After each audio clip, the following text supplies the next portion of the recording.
My name is Tanvi Pradhan. Today I am going to make a short story.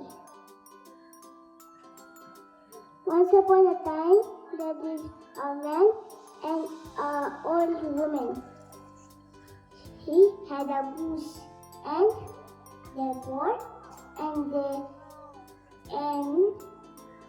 they had seen a golden egg, and then he was surprised to see it, and her wife also see it. Then one day they have become rich, and then they become again.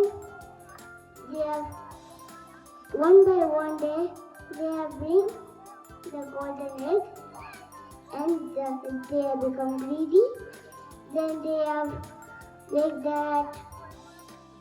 He have become greedy. They have cut the goose. Then there are no eggs. Thank you.